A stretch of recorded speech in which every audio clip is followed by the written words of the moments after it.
Bonjour à tous, j'espère que vous allez bien. Donc aujourd'hui, nouvelle vidéo hebdomadaire d'analyse graphique. On parlera bien évidemment des statistiques économiques de cette semaine avec le pivot de la Fed. Après, on passera sur le CAC 40, voir comment l'indice s'est comporté cette semaine et essayer de trouver des zones clés à surveiller de près pour la semaine prochaine. Ensuite, on passera sur le suivi de mes trades court terme en toute transparence comme d'habitude avec des nouvelles entrées cette semaine. Je vous montrerai un peu mon plan sur ces trades. Et on finira comme d'habitude par quelques sociétés qui techniquement me semblent intéressantes à surveiller de près. Donc n'hésitez pas à vous abonner à la chaîne, à partager la vidéo, à me lâcher un maximum de likes, ça me ferait très plaisir. Si vous avez des questions, des remarques ou si vous voulez un avis sur une société en particulier, mettez-moi tout ça en commentaire, je serai ravi d'échanger avec vous. Je vous rappelle mon Twitter où je fais le suivi de mes analyses techniques, de mes trades court terme, etc. Le lien est dans la description pour suivre mes activités et mon portefeuille PEA long terme à dividende sur Morning. Le lien est aussi dans la description. Allez, on passe au sommaire. Donc on commencera avec les statistiques économiques et bien évidemment le pivot de Jérôme Powell de la Fed de 50 points de base. Je vous donnerai un peu mon avis sur tout ça. Les choses qu'il va falloir être très vigilant, je pense, pour les semaines à venir. C'est toujours la même chose. L'inflation à surveiller de près parce que avec le pivot de 50 points de base, peut-être que tout ce qui concerne les matières premières pourrait repartir à la hausse, mais on est encore quand même sur des seuils assez bas. Et bien évidemment, tout ce qui concerne l'emploi américain, qui pour moi va être la chose la plus importante à suivre durant les prochains mois. Après, on verra aussi les statistiques pour la semaine prochaine qu'il va falloir surveiller de près. Et bien évidemment, pour côté français, la politique. On n'a toujours pas vraiment de gouvernement, on est un peu toujours dans l'impasse. Alors ça commence quand même à faire beaucoup tout ce marasme politique. Donc je vous donnerai aussi ce que j'en pense personnellement. Après, on passera sur le CAC 40, voir comment l'indice s'est comporté cette semaine et essayer de trouver des zones techniques clés à surveiller de près pour la semaine prochaine. Après, le suivi de mes trades court terme avec quelques changements, mais sinon aucune vente cette semaine. Toujours le BX4, Neuron, Valorec, Orange, Trigano, Veolia, Airbus, Biomérieux, Dassault Systèmes, Euraseo, Accor. Et cette semaine, j'ai rentré quelques positions Ipsen et Métropole TV. Donc, je vous donnerai un peu pourquoi ces entrées dans mon portefeuille court terme et un peu ma stratégie pour ces deux nouvelles entrées. Et on finira par quelques actions qui techniquement me semblent intéressantes à surveiller de près. Soprasteria, que je vous ai déjà présenté le week-end dernier et qui techniquement est toujours intéressante à suivre, je pense. Et après, on verra Arkema, Air France KLM, Alten et on finira avec ArcelorMittal.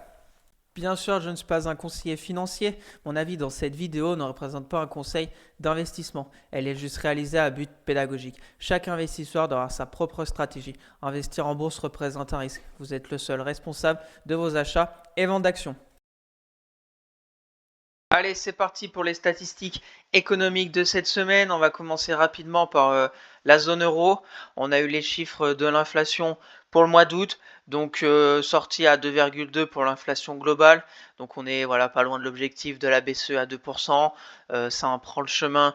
Donc ça fait un moment que je vous le dis que pour moi que l'inflation, que ce soit de la zone euro ou des États-Unis, est pour le moment très bien maîtrisée, jugulée.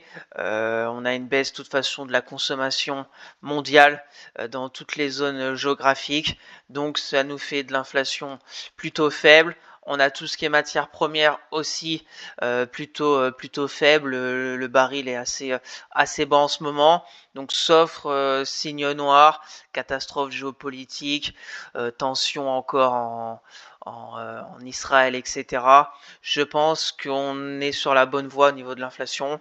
Attention quand même, je pense pour la zone euro, qu'on ne redescende pas non plus de 1% d'inflation, parce que l'économie est quand même très faiblard. On espère qu'avec les deux baisses de taux pour le moment de la BCE, ça va un peu revigorer l'économie européenne. Et je pense surtout, bien évidemment, à l'Allemagne et à la France, parce que bon, l'Allemagne, c'est autre chose que la France, parce que le problème de la France, bien évidemment, c'est la situation politique. On a enfin un Premier ministre, on n'a toujours pas de gouvernement, ça traîne, ça traîne. Quelles vont être la feuille de route? Je vous rappelle qu'il y a le budget qu'il va falloir voter au mois d'octobre, qu'il y a une copie à rendre à Bruxelles, qu'il y a le FMI qui attend son heure aussi, avec notre dette abyssale, etc. Donc je pense, attention, surtout au niveau de la France, l'Allemagne. Il va y aussi avoir des élections, donc on va voir comment tout ça va se finir de cette zone euro, parce que si l'Allemagne, la France, deux grosses nations de cette zone euro, commencent à vraiment vaciller, ça pourrait peut-être, je parle bien en disant peut-être, un peu le problème à venir dans les mois à venir. On verra bien. On suivra ça semaine après semaine. Donc au niveau de l'inflation, pour revenir sur ce point, maîtrisé pour moi, ça en prend le chemin des 2%, donc rien à signaler de particulier. L'inflation corps, 2,8, c'est pareil, ça se stabilise en dessous des 3%. On va continuer, je pense, à baisser. Rien d'alarmant aussi sur ce niveau d'inflation. On a eu aussi cette semaine, je ne sais pas si vous connaissez, le ZEW, c'est le sentiment économique de la zone euro. Donc je crois que le consensus était à 17, c'est ressorti à 9,3, et on voit quand même que la chute commence à vraiment partir vers le bas. Pour vous rappeler un peu ce que c'est ce sentiment économique, c'est un peu un sentiment des chefs d'entreprise, etc. Quand on est en dessous de zéro, c'est que, on va dire, dans les 6 prochains mois, c'est plutôt pas bon. Ils n'ont pas un gros enthousiasme au niveau de l'économie européenne. Quand c'est au-dessus, c'est plutôt pas mal. Mais là, on commence à vraiment repartir vers le zéro. On est à 9,3. On était quand même, il n'y a pas si longtemps, juin. Donc ça fait pas non plus un an. On n'était pas loin des 60. Et on voit qu'en 4 mois, ça chute vraiment. Donc à suivre, après on voit, voilà, je vous ai mis la ligne de 0, des fois on fait des trous d'air en dessous, on repart au-dessus, mais on va dire qu'on prend pas la bonne direction. Si on continue sur cette lancée, on va vite passer le 0, et après c'est le sentiment économique des chefs d'entreprise de toute la zone euro. Donc c'est toujours quand même mieux d'être au-dessus du 0 qu'en dessous.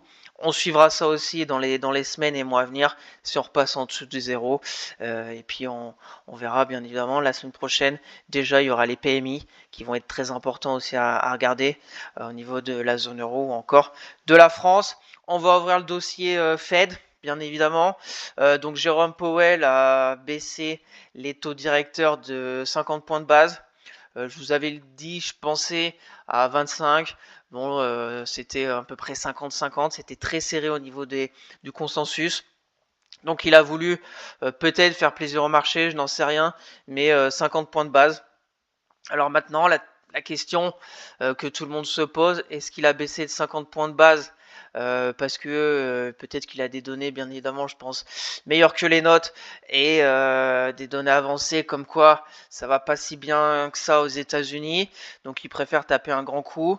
Après, je vous rappelle qu'aussi, il prévoit 100 points de base d'ici la fin de l'année. Il y a 3 réunions de la Fed, donc si on a baissé de 50, ça reste 25 et 25. De toute façon, je pense qu'aussi il va attendre les prochains chiffres économiques qui vont lui arriver, le chômage, l'emploi, les créations d'emplois, les PMI, etc.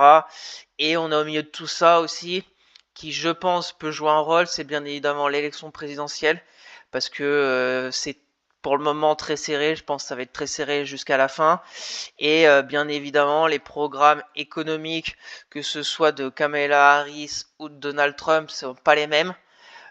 Donc ça peut, je pense, secouer aussi les marchés sur cette fin d'année. Et peut-être générer des statistiques comme l'inflation, etc., qui pourraient rebondir. Je pense par exemple à Donald Trump, son programme économique, c'est plus aider les entreprises, etc., baisser les impôts, etc.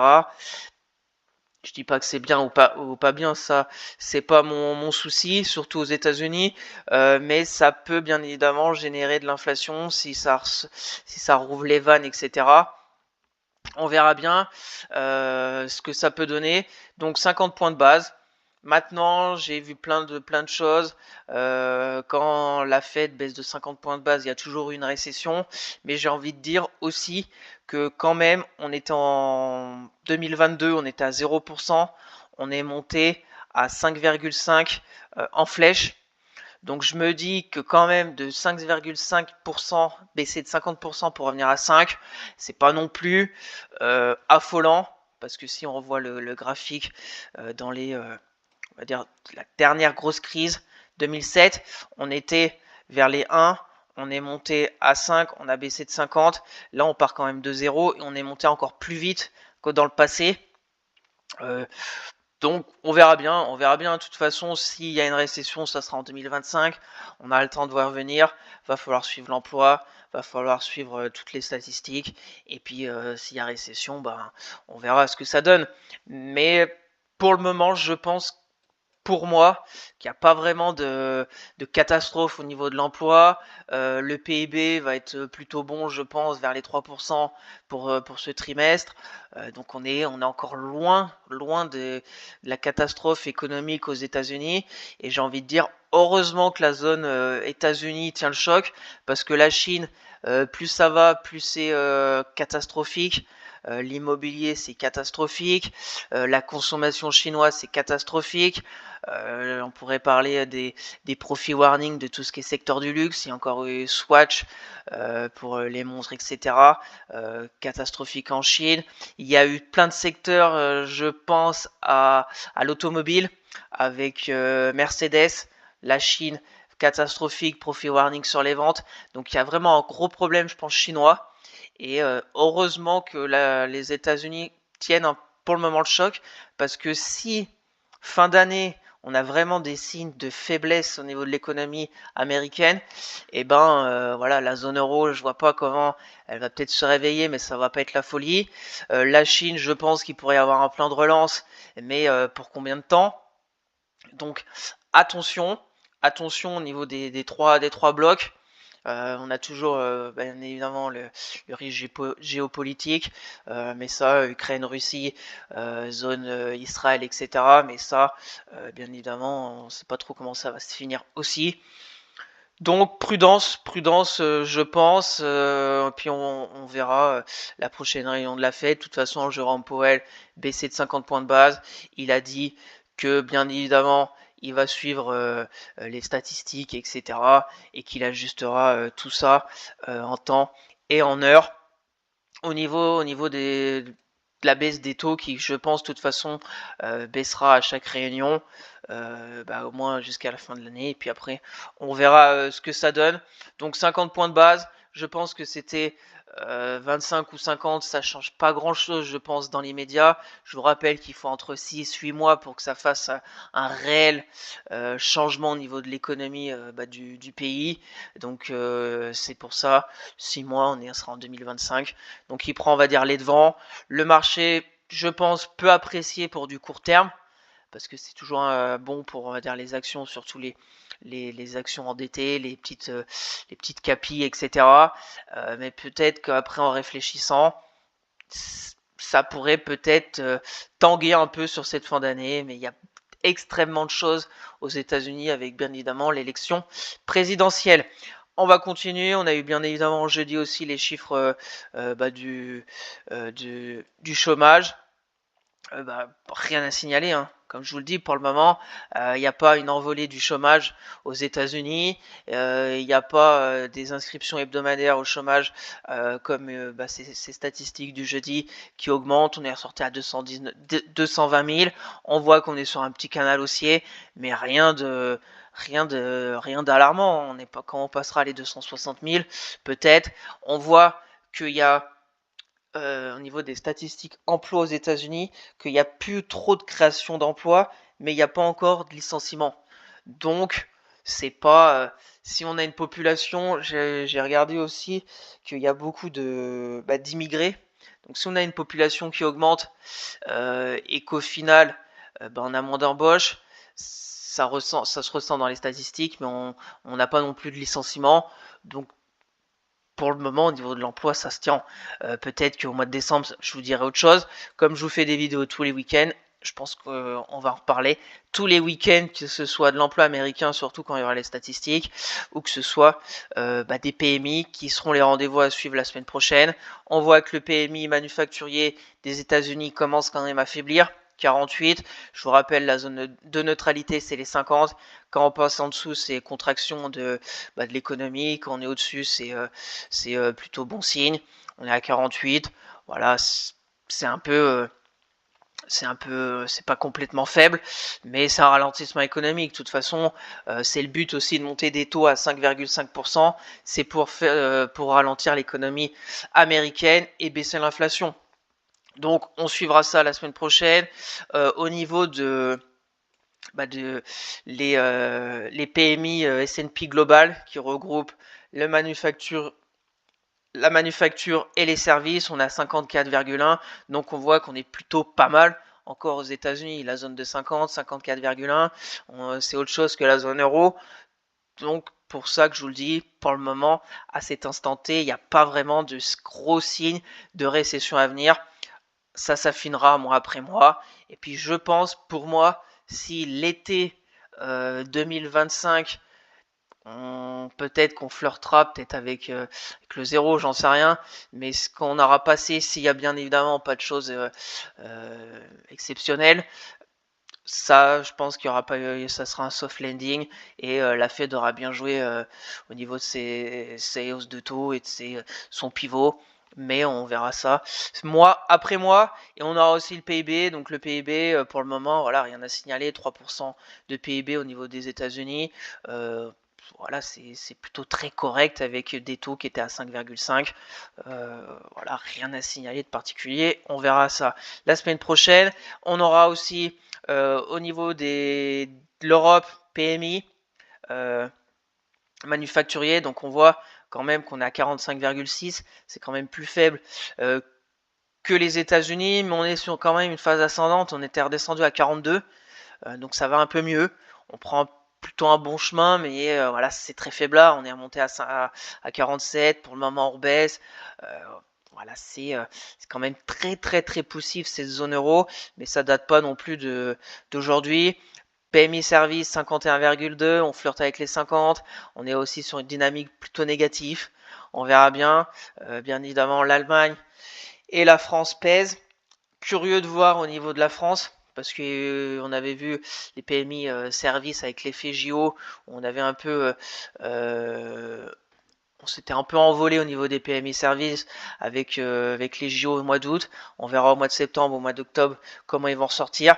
Comme je vous l'ai dit, avec cette impasse politique où ça fait depuis la dissolution, où il se passe plus rien. Après, bon, il y a eu l'été, il y a eu les JO.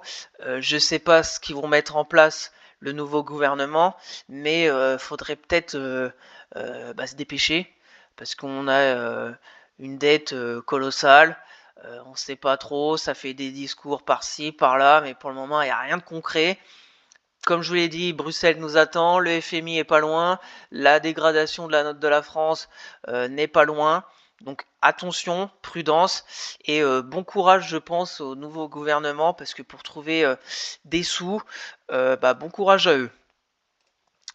Et voilà, pour la semaine prochaine, on aura déjà ça. Ça sera déjà pas mal. Donc voilà, au niveau de ce tour statistique économique plutôt long, mais je pense qu'il était important. Au final, pour résumer tout ça, on a eu le pivot de la Fed, 50 points de base. C'était 25-50, je pense, ça ne change pas grand-chose dans l'immédiat. Il prévoit 100 points de base. On refera le point en fin d'année si la Fed aura baissé de 100 points de base, peut-être plus.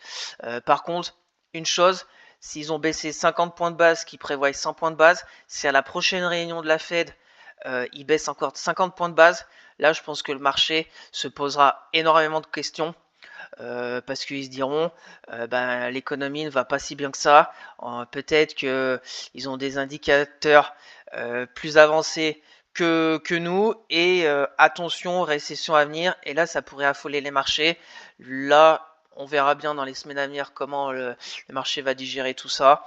Mais voilà, à cet instant, pour moi, on n'est pas encore sur une récession dans les médias. Peut-être au premier trimestre 2025 ou voire le deuxième trimestre, on va dire le premier semestre 2025 qu'il va falloir suivre de près. Et puis les marchés, bien évidemment, vont faire leur vie jusqu'à ce premier semestre 2025 et surtout à suivre les résultats d'entreprise parce que pour le moment, énormément de profit warning. Je pense aussi à FedEx, qui est un peu le pouls pour l'économie mondiale avec ses livraisons, etc.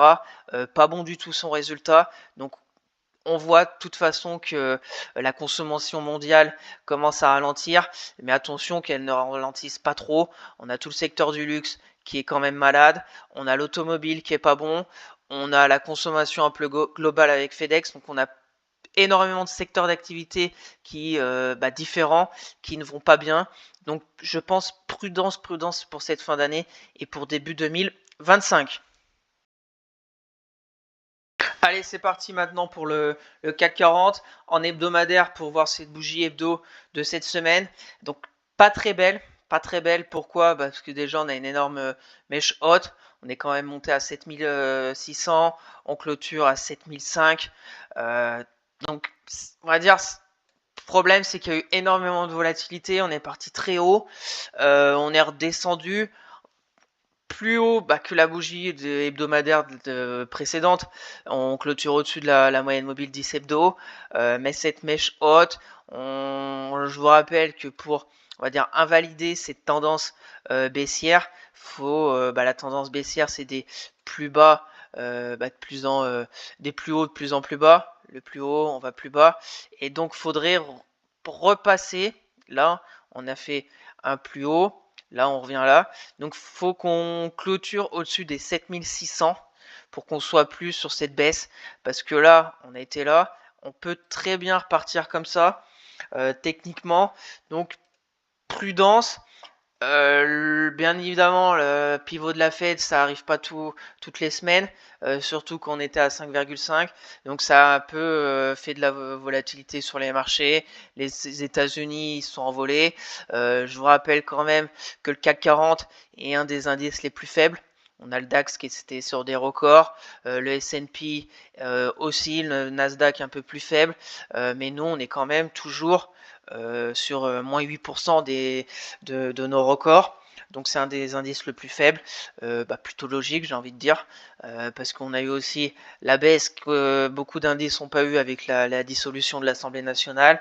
Comme je vous l'ai dit, le problème politique, qu'il y a énormément de projets, je pense surtout aux petites, moyennes entreprises qui opèrent en France, qui ne savent pas, qu'ils ne savent rien de ce qui va se passer.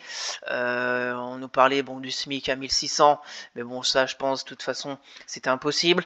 Mais plein de choses, je pense qu'il y a énormément de dossiers sur les bureaux des ministères, mais il n'y a même plus de ministres, il n'y a plus rien. Donc c'est au ralenti. Sauf que c'est pas comme le Covid où toute la planète est au ralenti. Là, c'est que la France qui est au ralenti. Les autres pays, eux, ils attendent pas la France. Donc pour moi, c'est quand même, je me demande même si le problème va pas venir de la France dans quelques mois. On verra ça.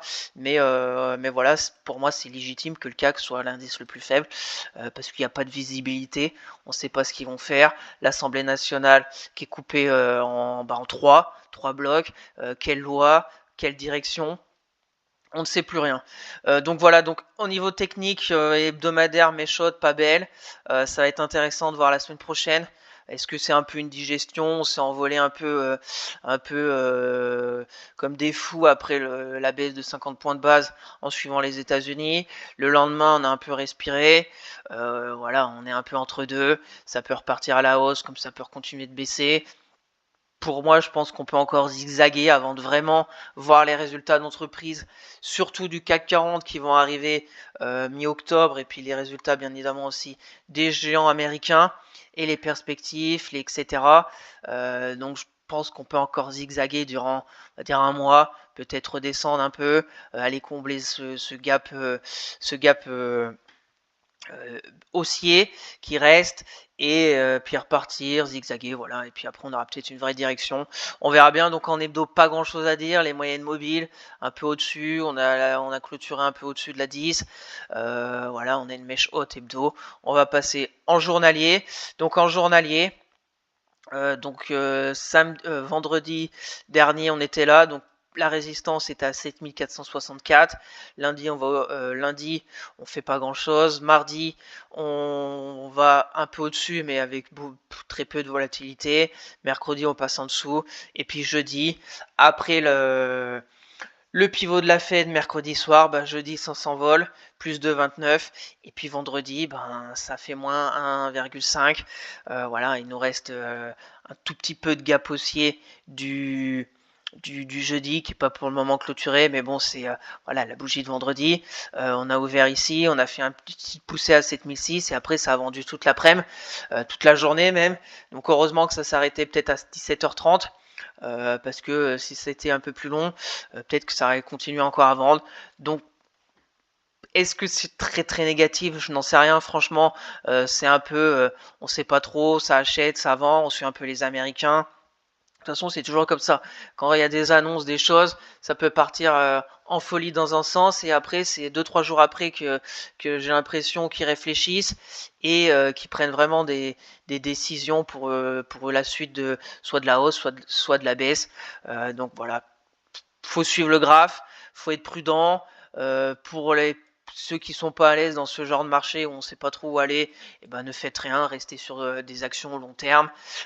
Et si vous faites du court terme, soyez prudent. Personnellement, comme vous savez, j'ai toujours mon BX4 parce que pour moi j'ai plutôt un biais baissier, mais je me dis ça peut encore peut-être monter sur quelques semaines, quelques mois, après refaire une chute ou ça s'inverse. Franchement, je n'en sais rien du tout. Techniquement, on voit ça zigzague pas mal, les moyennes mobiles sont tout entremêlées. On a la moyenne mobile 200 quand même qu'il va falloir passer si on veut vraiment repartir vers le haut. Et puis vers le bas, on a le gap haussier qu'on pourrait peut-être aller combler. Donc c'est pour ça que ma stratégie court terme, c'est j'ai mon BX4. Quand le marché baisse, mon BX4 performe. J'ai d'autres actions dans des secteurs qu'on verra après, plutôt défensifs. J'ai d'autres actions plutôt, on va dire, dans les secteurs de croissance, etc. Voilà, j'ai un peu réparti mon portefeuille entre guillemets dit court terme dans plusieurs secteurs d'activité au cas où, parce que je ne sais pas trop. Personnellement, on est un peu dans le brouillard, donc je préfère faire ça, encaisser quand je peux. Quand je vois que ça part mal, je prends ma perte un petit peu, et puis on va avoir autre chose. Et quand ça sera plus serein, peut-être qu'on mettra des tailles de position plus élevées. On verra ça ensemble. Donc techniquement, on voit cette bougie là du jeudi où on clôture au-dessus des 7570. Est-ce qu'on n'a pas fait un petit excès haussier? J'en sais rien. Le lendemain, on invalide la bougie de la veille. On est un peu bloqué maintenant, peut-être encore. Voilà. Est-ce qu'on peut enlever ça et se dire, est-ce qu'on va pas revenir dans ces zones où on a fait des semaines et des semaines dans cette zone de range? On a fait une percée baissière. Après, on est remonté assez vite. On est repassé en dessous des 7005. Et puis là, on est un peu au milieu de nulle part. Franchement, je pense qu'on verra. Donc, on va enlever cette zone. Et pour moi, on va laisser ces deux zones. Parce que déjà, comme je vous l'ai dit, si on veut invalider un peu cette tendance baissière, le dernier sommet dans cette baisse, il est ici. Donc, faut passer les 7007 et il y aura la moyenne mobile 200. On a toujours une sorte d'oblique. Donc pour moi, pour vraiment espérer d'aller plus haut, quand je parle plus haut, c'est d'aller peut-être chercher les 8000, 8100, je n'en sais rien. Je me demande comment on pourrait aller à 8100, sauf, bien évidemment, les résultats d'entreprise. Mais pour le moment, il y a plutôt des résultats mauvais que bons. Mais on verra, peut-être le luxe, je ne sais pas comment ils vont pouvoir sortir des résultats bons, mais comme d'habitude, peut-être que le luxe à trop baisser. Et comme tout le monde pense que le luxe va avoir des résultats catastrophiques, s'il y a une petite lueur d'espoir sur LVMH ou L'Oréal, j'en sais rien, et ben peut-être que ça sera acheté. C'est comme d'habitude, les résultats, ça dépend ce que attendent les investisseurs. Il y a des entreprises qui sont exceptionnelles. Je pense par exemple, je ne sais pas, à Air Liquide. Si des fois ils déçoivent un tout petit peu, ou je pense à Nvidia aux États-Unis, bah, ça peut vendre à tire-larigot. Et inverse, des sociétés délaissées, etc., il y a une petite lueur d'espoir, ça peut repartir à la hausse. Donc c'est très très compliqué les résultats. Donc on verra bien. Donc on va laisser comme ça. Pour la semaine prochaine, les zones techniques à surveiller. Pour moi, bah, si on passe les 7663, ça serait très positif pour le CAC 40 parce qu'on sera maintenant sur une sorte de tendance haussière qui aura débuté début août. On sera comme ça. Et à contrario, si on revient comme ça, ça sera plutôt négatif. Déjà, si on revient dans toute cette zone un peu là, en dessous des 7004, ça sera déjà pas bon. Et puis après, on peut bien évidemment zigzaguer. Donc on va laisser comme ça, on va voir déjà ce petit gap. Est-ce qu'il va être comblé directement lundi ou est-ce qu'on peut avoir un petit gap aussi lundi et repartir un peu vers le nord. Donc on va voir les 7464. Dans l'immédiat, s'ils vont être cassés, ce petit support on va dire intermédiaire et le plus gros à 7345. Donc voilà l'enjeu du CAC 40 pour ma part la semaine prochaine. À la hausse 7663. Première zone de support très court terme, bien évidemment le gap qui est toujours ouvert aussi, est-ce qu'il va être clôturé ou pas la semaine prochaine.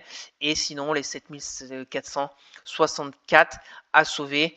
Et si vraiment il y a de la volatilité, ça repart vraiment à la baisse, il y aura les 7345. Mais je pense pas. On verra bien. Et on sera plutôt sur peut-être une forme de range un peu moyen terme. On peut encore faire un peu comme ça, comme on avait fait au mois de juin, juillet sur le CAC 40. Donc prudence parce que je pense qu'on est un peu entre les deux. Donc prudence dans les semaines à venir. Allez, on passe maintenant sur le suivi de mes trades court terme. Assez rapidement, pour ceux que j'ai déjà en portefeuille et que vous savez ma stratégie, je pense au BX4. Donc BX4, plutôt de couverture de tous mes trades court terme. Comme je vous le dis, je laisse. Pour le moment, je suis à à peu près moins 5%. Ça va parce que j'ai pas mal d'actions court terme. Donc ça équilibre un peu le portefeuille. Et comme je vous le dis, j'ai plutôt un biais, on va dire, baissier. Mais je me dis, ça peut avec cette baisse de taux, repartir un peu à la hausse sur quelques semaines, voire quelques mois, j'en sais rien, jusqu'à fin d'année, j'en sais rien, on verra bien. Ou au moins pas trop baisser. Donc je garde pour le moment, en attendant d'y voir plus clair. Donc voilà, pour les personnes bien évidemment qui ont un biais baissier plus important ou comme moi couvrir le portefeuille, prendre du BX4 avec bien évidemment un money management, etc. Je pense que dans le contexte actuel, il n'y a rien de déconnant. On verra bien. Techniquement, on voit le CAC un peu au milieu de nulle part. On verra déjà la semaine prochaine où on en sera au niveau du CAC 40 et du BX4. On continue, Neuron, rien à signaler de particulier, on est toujours un peu dans ce range entre 41 et 45, voilà, on est revenu. Jeudi, avec bien évidemment le pivot sur ce genre d'entreprise, la baisse des taux c'est intéressant. Vendredi, ça a continué, donc plutôt positif. On verra bien, pour ma part, je garde. Pas grand chose, je vais pas me renforcer au milieu un peu aussi de nulle part entre les 40 euros et les 45 euros.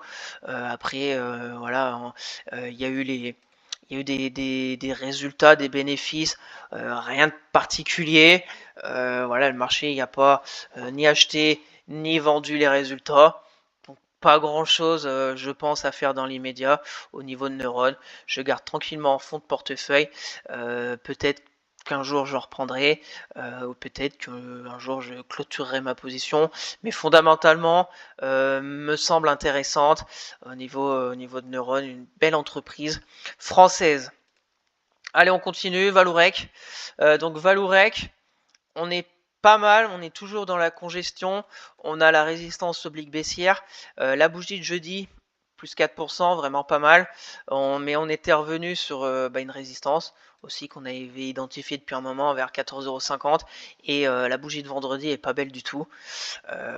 Pourquoi? Parce que aussi il y a eu effet baisse de taux, il y a eu le baril de pétrole qui est parti assez fortement à la hausse et le lendemain assez fortement à la baisse, donc on sait pas trop. Les matières premières c'est pareil. Donc de toute façon, si on voit la résistance oblique baissière, si on voit en hebdomadaire mes zones que j'ai identifiées aussi depuis un moment, on voit 14,50 €. Pour moi, c'est une belle zone à franchir si on va repartir à la hausse. On est bloqué entre 13 € et 14,50 €. Donc pas grand chose à faire pour mon cas, sachant que j'ai déjà une position. Pour les personnes intéressées, voir vers 13 € qui est une très forte zone de support depuis déjà un long moment dans le passé. Et puis récemment, voilà, pour le moment, on est sur cette zone de congestion un peu sous forme de range.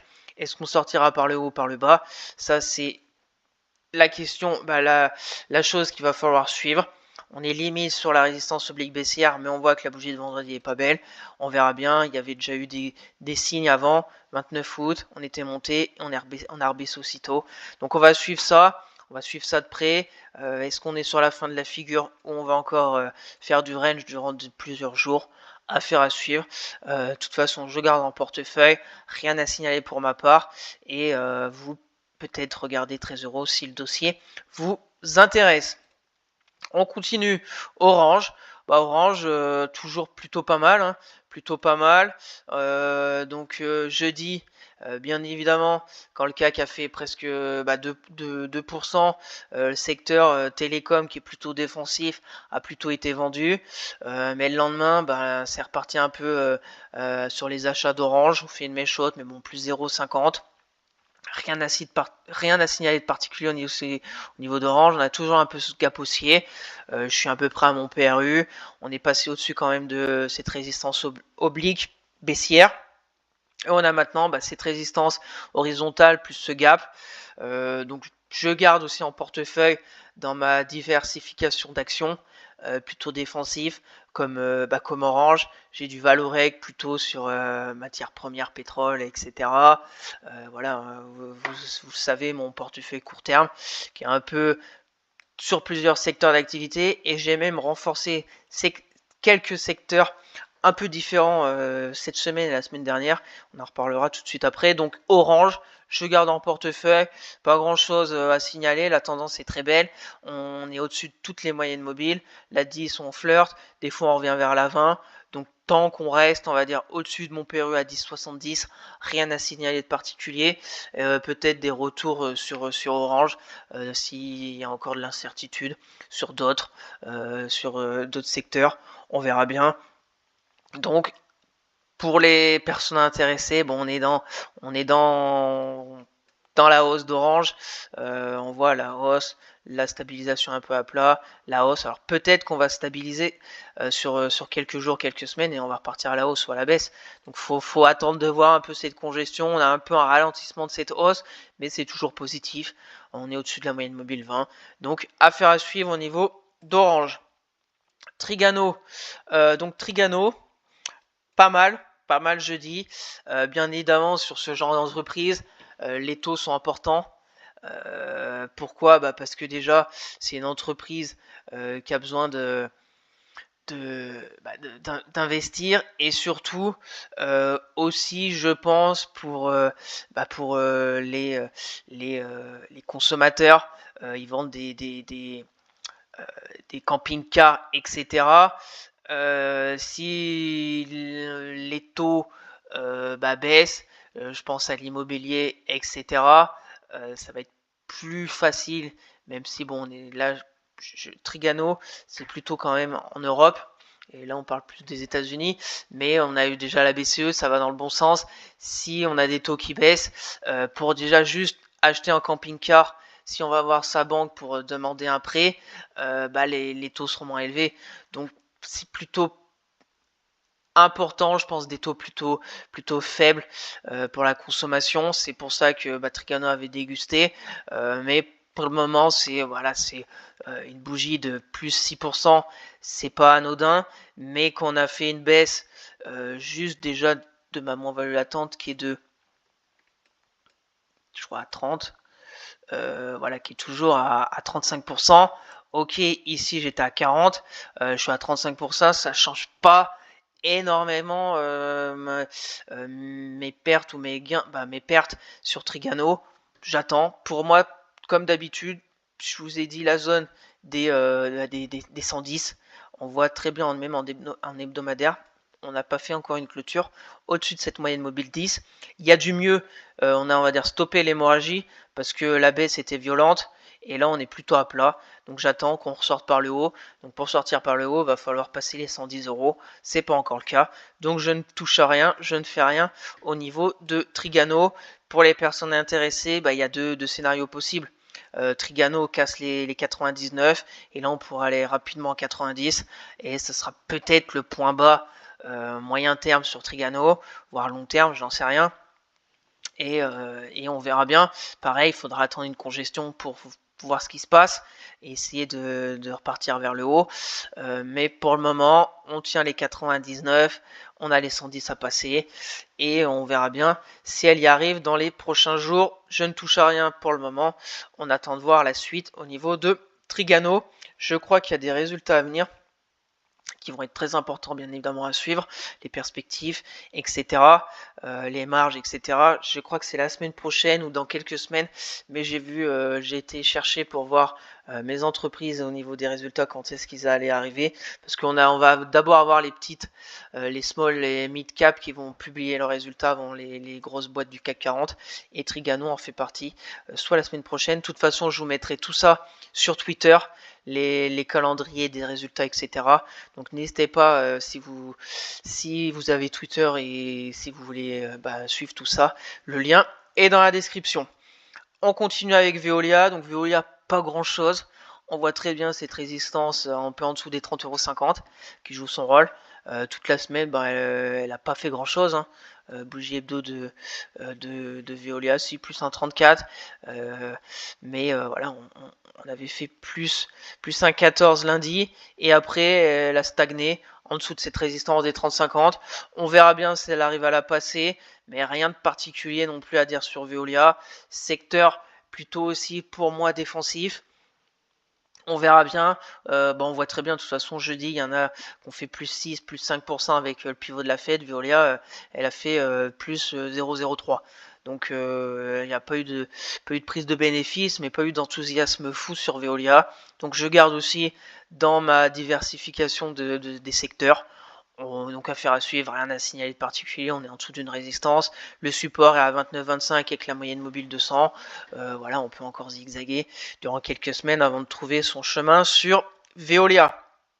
On continue Airbus, donc Airbus c'est un peu la même chose, jeudi bien évidemment ça a bien poussé, 3,67, vendredi presque moins 2, de toute façon le support est à 127 €, tant qu'on repassera pas au-dessus des 135, rien pour ma part à faire, je pense.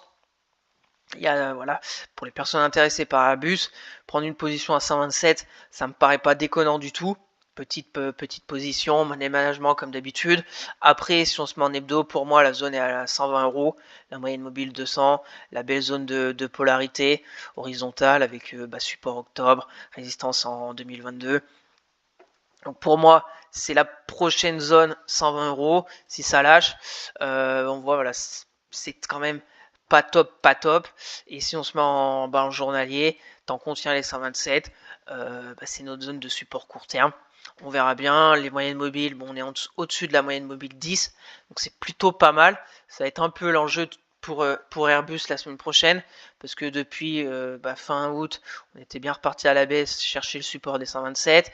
Là, on avait fait une petite congestion court terme, et jeudi, ça avait explosé à la hausse. Vendredi, un peu de la volatilité. On verra bien comment ça va se terminer la semaine prochaine. Et on vous donne rendez-vous samedi prochain pour Airbus, parce que pareil, j'ai plutôt une bonne petite moins-value latente dessus, mais je crois quand même sur Airbus dans les prochains mois. Donc voilà, petite position. Je pense que j'en reprendrai. Je pense pas pas personnellement que ce soit le moment précis, parce que si on va à 120, il y aura peut-être quelque chose de mieux à faire à 120. Et si on repasse à 135, on verra bien dans quel contexte, etc. Surtout, comme je vous l'ai dit, les résultats vont arriver. Airbus, ça sera fin octobre. Donc je pense patienter tranquillement durant les prochaines semaines au niveau d'Airbus et au niveau, je pense, des autres entreprises. On continue, Biomérieux. Donc Biomérieux, pareil, on consolide. On est pour moi sur peut-être bientôt des prises de bénéfices pour ma part. On a le gap, mais 105 c'est peut-être dernière limite. Si je clôture à 105, ça sera quand même 13%. Je vous l'accorde que là-haut c'était à 19, mais peut-être qu'elle peut repartir. Secteur de la santé, très belle entreprise, très bon résultat. On est sur une belle tendance haussière, plutôt bien techniquement, des gaps haussiers, des retracements sur la moyenne mobile 20. Donc là, on est sur la moyenne mobile 20. Ça va être aussi très important pour ma part la semaine prochaine sur Biomérieux.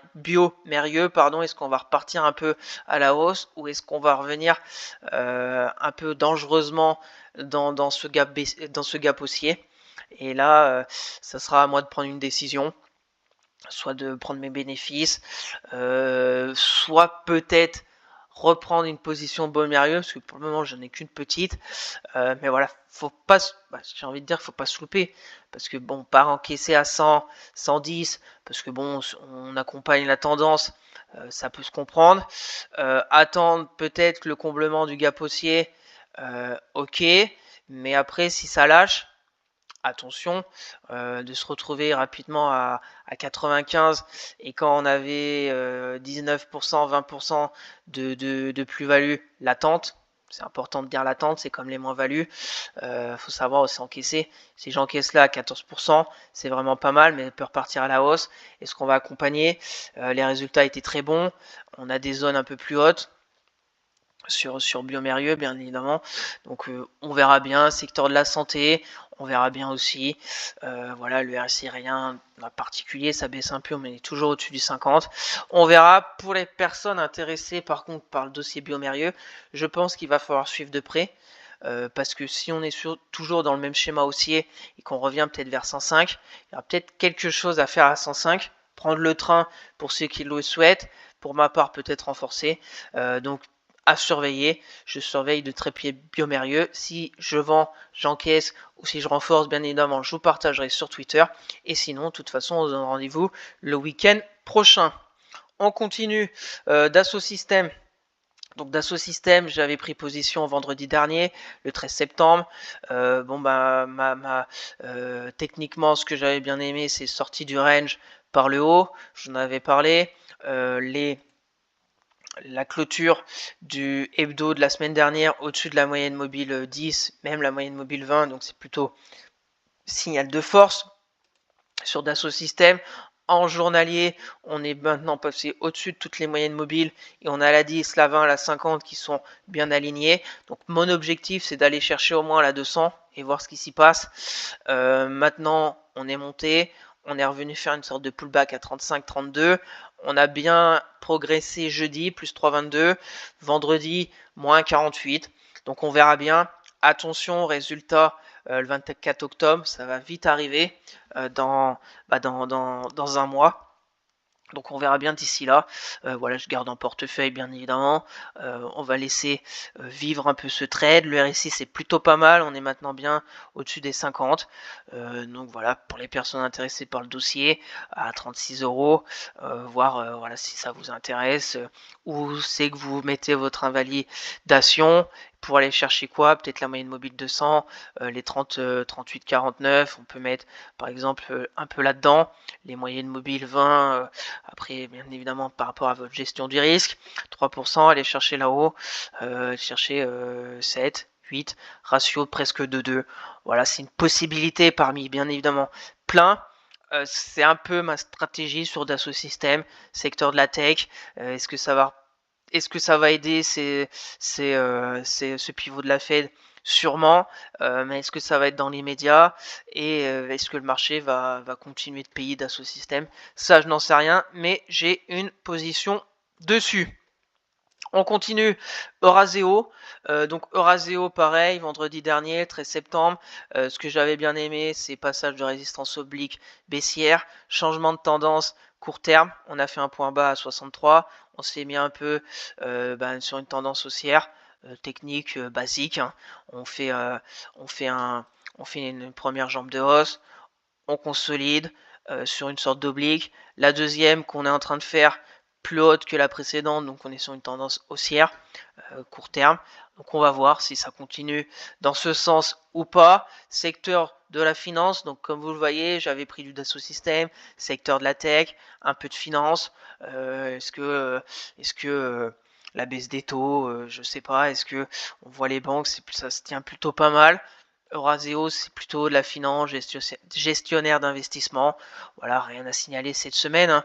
On fait plutôt une bonne semaine. Plus un 17, on est au niveau de mon PRU, voilà, vendredi pas mal, jeudi pas mal, vendredi on retrace un peu, 73 de PRU, on a les moyennes mobiles aussi au-dessus, attention il va y avoir la 200 assez rapidement, si on arrive à la passer, peut-être qu'on ira à 78, on suit ça de près, pour les personnes aussi intéressées, il faut voir cette oblique, la zone de support maintenant c'est les 71,75 € qui était résistance ici en fin août, et qui devient maintenant zone de polarité support. Si on y revient, est-ce que ça va repartir à la hausse ou pas? C'est la question. Et on verra la semaine prochaine où on en sera sur Euraseo. On continue Accor. Donc Accor, pareil, vendredi 13. Autre secteur un peu du tourisme, hôtellerie, etc. Ce que j'avais bien aimé, pareil, résistance oblique baissière. On a cassé cette résistance. On avait une sorte de congestion.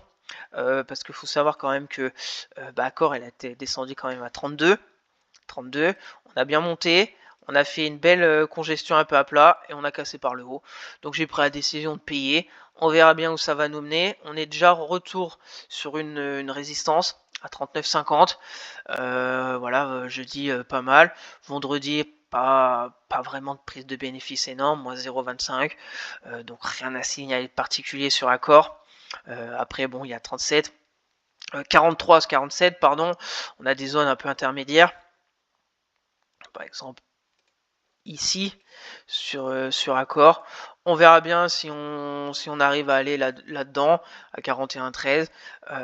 Voilà, on a les moyennes mobiles qui repartent un peu à la hausse. On est au-dessus de toutes les moyennes mobiles. Donc, on va voir si, pour moi, comme je vous l'ai présenté ce mercredi, je crois, Accor, dans mes vidéos un peu hebdomadaires, une sorte de canal haussier, où pour moi on a peut-être fait un excès haussier qui a été corrigé par un excès baissier. Là on est de retour dans ce canal un peu haussier en hebdomadaire. Donc est-ce qu'on va retourner à 44 €? Peut-être. Et puis on verra bien. Donc résistance ici à passer dans l'immédiat. Et puis après, on va accompagner tout ça si ça se passe bien au niveau d'accord. Pour les personnes intéressées, pareil, si on a une petite respiration, là on a un petit gap haussier du jeudi qui est toujours ici. Voilà, un petit gap. On verra bien s'il est clôturé dans les jours à venir ou pas. Et si on arrive à passer les 39,50 € sur Accor. On continue. Donc nouvelle position cette semaine, mardi, Ipsen. Donc Ipsen, secteur de la santé. Pour moi aussi secteur défensif, un peu comme Biomérieux. On verra ce que ça va donner. Ce que j'aime bien sur Ipsen, c'est déjà en hebdomadaire. On était sur sur un beau support oblique haussier. On a fait peut-être un petit écart pour aller chercher la zone des 100 €. Et là, on est reparti. On est repassé au-dessus de la moyenne mobile 10 hebdo. Donc pour moi, c'est plutôt intéressant. Et ce que j'aimerais, c'est un peu faire cette config. On avait zigzagué. On est reparti à la hausse. Est-ce qu'on va zigzaguer et repartir? Ça serait bien. Si on retourne à 100, je pense que j'aurais déjà vendu avant. Je suis à un PRU de 111,17 €. On a passé les 110 € qui était une zone, comme vous voyez, de polarité. Résistance en janvier 2024, etc. Le 23 avril, on casse la résistance, on explose à la hausse. Et le 25 juillet, on casse le support, on explose à la baisse. Et là, on est de retour au-dessus des 110 €. Donc j'ai payé. On verra bien où ça va nous mener aussi.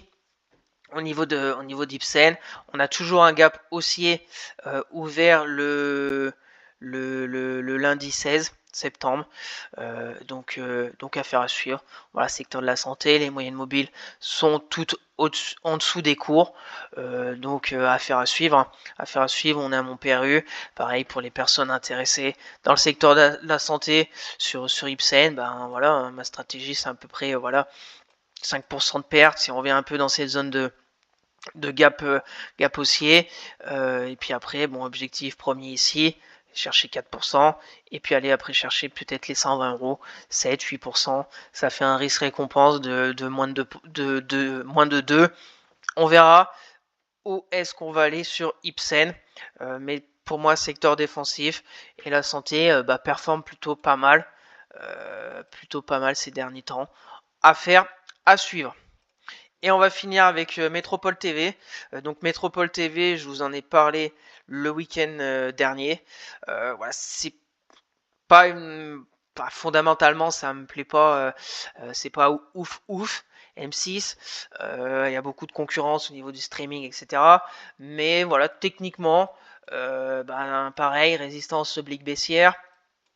On a fait un point bas ici vers une zone de support oblique haussier, plutôt long terme à 11,48 €. La zone aussi horizontale à 11,48 €. On est venu et là on s'est mis une sorte de petit support haussier. On va voir de plus près. Petit support haussier. On est monté. On a fait une petite congestion plutôt à plat. On voit très bien le support à 12 €, la résistance à 12,34 et mardi, on a cassé ces 12,34. Donc j'ai pris position. Dans l'après-midi où ça avait bien flambé. On a fait une mèche haute. Ça me fait un PRU avec les frais, etc. à 12,56. On verra bien. Jeudi, c'était plutôt pas mal. Vendredi, c'est un peu baissé. On est de retour pile poil sur la zone de polarité, la zone moyenne mobile 10, la 20, etc. On verra la semaine prochaine si ça repart au niveau de Métropole TV ou pas. Et on prendra bien évidemment des décisions en adéquation par rapport à tout ce qui va se passer la semaine prochaine sur Métropole TV. Si ça vous intéresse, on est sur la zone. On est sur la zone de support maintenant. S'il y a de la faiblesse, on peut peut-être retourner à 12 €, 12,08 €. On a combien de 12 €? On a 2-3%. Donc voilà, après il y a des choses peut-être à faire. Aller chercher la moyenne mobile. 200, le gap baissier toujours d'actualité du 24 juillet. Il est à 4% si on paye à 12,34 €. Voilà, on verra bien aussi où ça va nous mener. Aussi un secteur qui est un peu différent de tout le reste dans mon portefeuille court terme, secteur des médias. On verra. Je vous partage bien évidemment tout ça sur Twitter et on refera un point bien évidemment le week-end prochain sur tous ces trades court terme. Et on va finir comme d'habitude sur quelques sociétés qui techniquement me semblent intéressantes à surveiller de près. Soprasteria que je vous ai parlé le week-end dernier. Donc elle a bien performé cette semaine. Donc on était le week-end dernier ici. Ce que j'avais bien aimé vendredi, c'était cette bougie, plus 3,26. On avait cassé la zone des 180 €. Après, c'est un peu consolidé. On fait une belle bougie mercredi, mèche basse, on comble pas le gap. Non, on comble pas le gap haussier, mais on revient un peu sur cette moyenne mobile 10. Et jeudi, explosion, plus 3,83. Et vendredi, retour à l'envoyeur, moins 3,22. Donc on est à 186 €. Pour moi, ce que j'aimerais, c'est peut-être qu'elle revienne un peu combler ce gap, qu'elle revienne tranquillement. Un peu comme ça peut-être, et qu'on reparte. C'est ce que je vais surveiller, c'est pour ça que je vous en reparle rapidement ce week-end, pour après aller chercher les 200 €. Une stratégie un peu, si on a un PRU ici, on met en dessous peut-être la moyenne mobile 20, et pour aller chercher là-haut. Voilà, ça fait un risque récompense de 2, aller chercher 8 pour 4.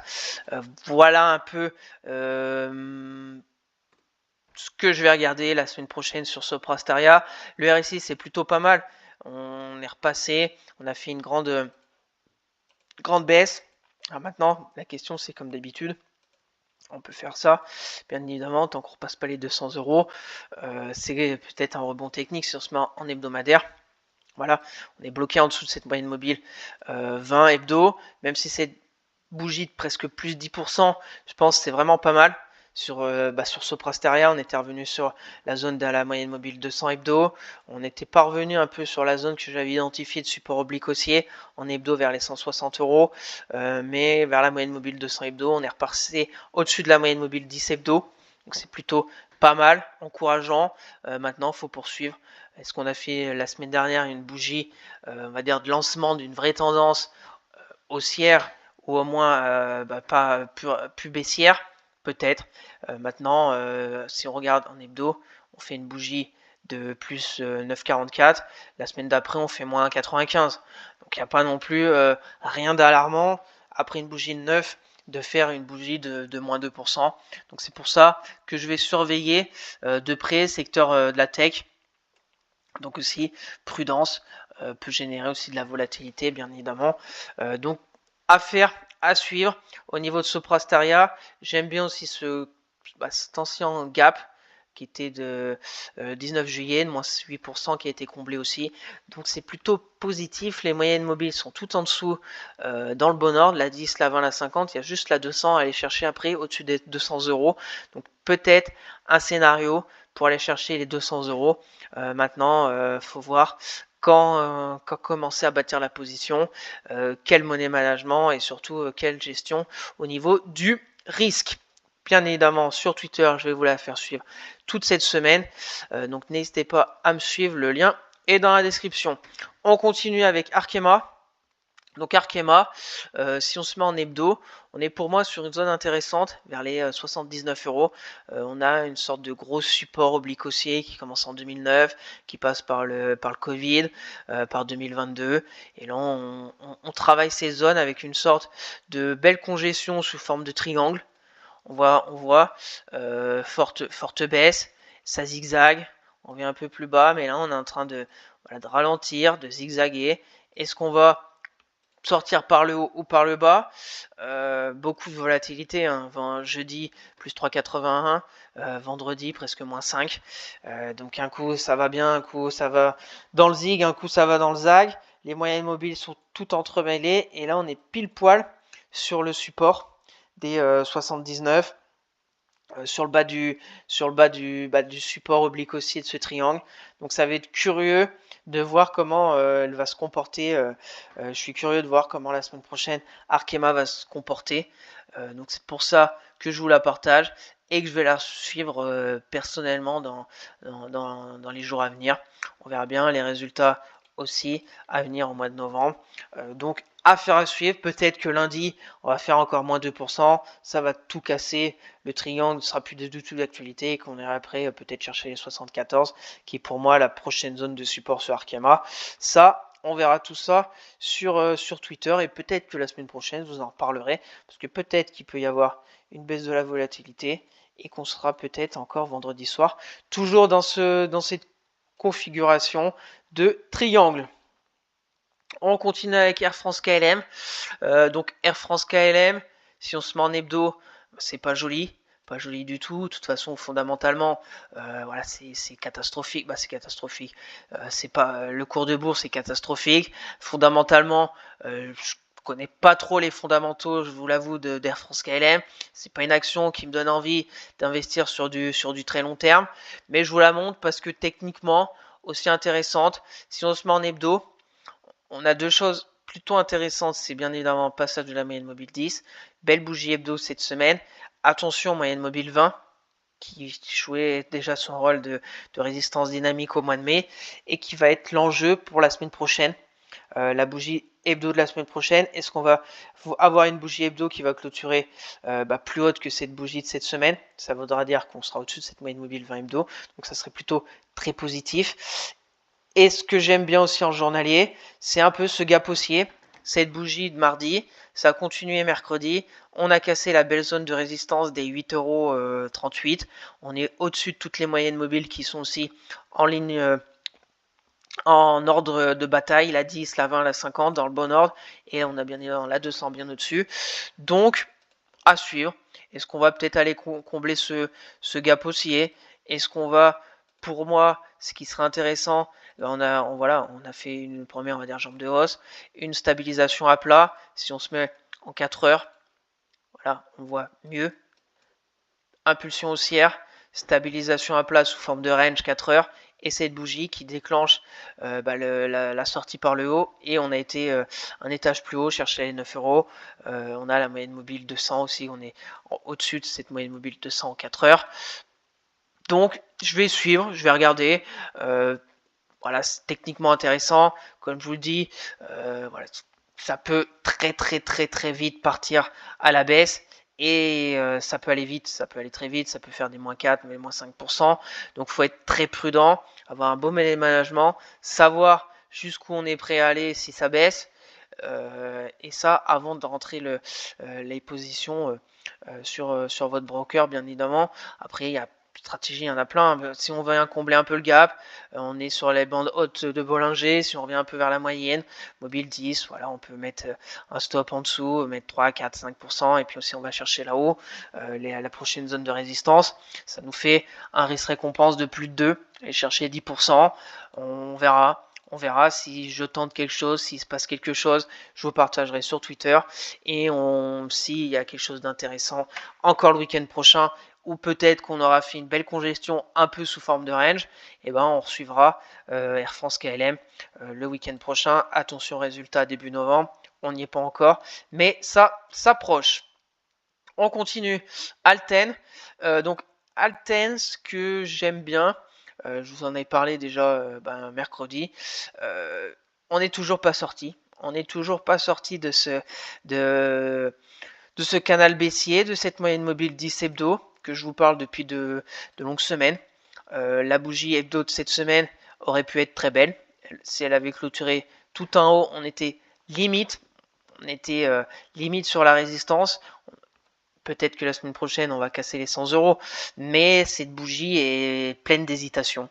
La bougie hebdo d'Alten, on est toujours dans le canal baissier. On est limite avec la moyenne mobile 10. Voilà, on n'a pas clôturé au-dessus des 100 euros. Si on se met en journalier, eh ben, la bougie de jeudi est belle, plus 4,54. Mais la bougie de vendredi, moins 4,20. On revient dedans. On revient dedans. On a eu les résultats, par contre. Ça aussi, des fois, c'est intéressant de regarder. Voilà, les résultats sont passés et ils étaient pas bons. Ils étaient pas bons, mais ça pas non plus, ça s'est pas non plus affolé au niveau des ventes sur Alten. C'était pas bon, mais bon, on fait moins 4 sur une journée qui était déjà pas bonne. Donc il n'y a pas catastrophe. Pas bon, mais peut-être ça va s'améliorer en 2025, etc. Donc peut-être que les investisseurs voient les perspectives, voient que Alten a fortement chuté aussi. Faut pas l'oublier que quand il y a des actions qui ont déjà chuté de 35% depuis février, voilà. Si l'action chute de 35%, c'est que déjà il y a des doutes, il y a des choses qui ne vont pas, qui ne plaisent pas aux investisseurs fondamentalement. Pas chuter de 35% si tout va bien au niveau d'Alten. Donc les résultats sont passés. Donc ça se regarde pour ma part. Et donc ce que je vais regarder, c'est une clôture au-dessus des 100 euros. Hein. Un d'autre que je vais regarder, c'est 100 euros. Si on clôture au-dessus, on aura cassé ce canal baissier. Alors bien évidemment, peut-être qu'après on va repartir à la baisse. Ça, je n'en sais rien, mais techniquement, il y aura un signal pour moi encourageant sur Alten. Cassage de passage de cette résistance oblique baissière dans le canal baissier. La moyenne mobile 10 hebdo, on clôture au-dessus. Donc c'est un signal encourageant pour moi s'il se passe ça sur Alten. C'est pour ça que je vous la montre. Donc 100 euros à la hausse. Après, elle peut continuer à 90, qui est une très belle zone aussi de support oblique haussier. Et puis on peut après zigzaguer. Hein. C'est pas interdit de zigzaguer comme ça. C'est même, je pense, intéressant. Et puis après, on sortira peut-être par le haut à 100 euros dans quelques semaines ou voire quelques mois. Je n'en sais rien. Mais au moins, si on zigzague, on sera plus sur cette force baissière avec ce canal baissier. On aura les moyennes mobiles qui reviendront un peu à plat. et ça sera peut-être intéressant. Donc à suivre de près pour ma part, Alten la semaine prochaine, et on verra où elle en sera fin de semaine, bien évidemment. Et on va finir avec ArcelorMittal. Donc ArcelorMittal, c'est secteur minerai, acier. En hebdo, c'est tricyclique. On monte à 31, on baisse à des fois à 16, voire à 7 euros quand même, 2020, 2016. On est au milieu, un peu 20 euros si on regarde les grosses baisses et les grosses hausses. En hebdo, on est sur une zone pour moi à 20 euros qui était intéressante à regarder. Des zones de support, on a fait peut-être un excès baissier, on repart. Voilà, les moyennes mobiles sont pas ouf, elles sont baissières. La 10, la 20, la 50, la 200. On tape sur la 20, on est au-dessus de la 10. C'est encore fragile, mais si on se met en journalier, on a peut-être une sorte de petit canal haussier que je vous ai mis. Voilà, on était à 18,28 €, on est monté à 21, on est revenu vers les 20. Là, on est remonté à 22. Donc, à voir si on revient à peu près vers 20,40 €. Si on comble ce gap haussier du jeudi, parce que bien évidemment, baisse des taux, etc. Pour les entreprises de matières premières, et je pense à l'acier. Donc, si les entreprises américaines tiennent le choc et ont besoin d'acier, ça bien évidemment, ça va aider ArcelorMittal. Donc c'est pour ça, vendredi, bon, contre-pied, mais pas énorme contre-pied, plus 4, moins 2. Donc, rien non plus de catastrophique. Les moyennes mobiles sont plutôt pas mal, ça se croise la 10, la 20, la 50, on a la 200 toujours au-dessus. Donc il y a du mieux sur ArcelorMittal. Donc est-ce que les 18-28 ont été, on va dire, un point bas de moyen terme sur peut-être cette année 2024? Je n'en sais rien, mais à suivre. Je vais la suivre. Le RSI, c'est plutôt aussi pas mal. On n'est pas encore en zone de surachat. On est tranquillement positionné au-dessus des 50 de RSI. Donc, affaire à suivre sur ArcelorMittal la semaine prochaine. Deux, bien évidemment, stratégies, je pense. Un retour vers les 20,50 €. Un stop sur les, on va dire, derniers creux ici, 6, 7. Et puis bon, on suit après le canal haussier. Et si on va là-haut, voilà, là-haut, ça fait 13, 14% à aller chercher. Risque récompense de 2. Et puis après, si vraiment ça repart, ça sera plus sur un canal haussier. On sera peut-être sur quelque chose, première jambe de hausse, on casse, et là, on casse la résistance et on se stabilise. Peut-être, on peut faire ça, si elle est vraiment très forte. Donc, pour le moment, on n'a que deux bougies, on va dire, au-dessus des 21,20 €, qui étaient les derniers plus hauts de cette hausse vers début septembre, le 2. Donc, à suivre, je vous partagerai tout ça sur Twitter, les résultats, il y a encore le temps, sur ArcelorMittal, parce qu'ils étaient début août, qui étaient plutôt pas ouf, plutôt pas vraiment bien accueilli par le marché, parce que ça continuait de baisser après les résultats. Donc, affaire à suivre sur ArcelorMittal dans les jours à venir. Donc merci à tous d'avoir suivi cette vidéo, j'espère que ça vous plaît, que chaque week-end je vous fasse un point sur la macro, les statistiques économiques et mon ressenti vis-à-vis de tout ça. Le point aussi sur le CAC 40, bien évidemment, voir techniquement où est-ce qu'il en est, quelles zones techniques à surveiller de près, le suivi de mes trades court terme en toute transparence bien évidemment comme d'habitude, mes nouvelles positions, ce que j'attends, est-ce que j'aime bien ou ce que j'aime moins. Et pour finir, quelques sociétés qui techniquement me semblent intéressantes à surveiller de près pour pourquoi pas vous donner des idées. Et pour ma part, bien évidemment, les suivre et les faire suivre sur Twitter. Donc n'hésitez pas à vous abonner à la chaîne, à partager la vidéo, à me lâcher un maximum de likes, ça me ferait très plaisir. Si vous avez des questions, des remarques ou si vous voulez un avis sur une société en particulier, mettez-moi tout ça en commentaire. Je serai ravi d'échanger avec vous. Je vous rappelle mon Twitter où je fais le suivi de mes analyses techniques, de mes trades court terme, etc. Le lien est dans la description pour suivre mon PEA, long terme à dividende, mes activités avec mes petits articles, etc. sur Money. Le lien est aussi dans la description. Sur ce, je vous souhaite un excellent week-end et on se retrouvera mercredi pour la dernière partie sur le suivi mensuel de 20 sociétés que je vous fais chaque mois. Ça sera la partie 4 mercredi. Donc à mercredi. Allez, bye!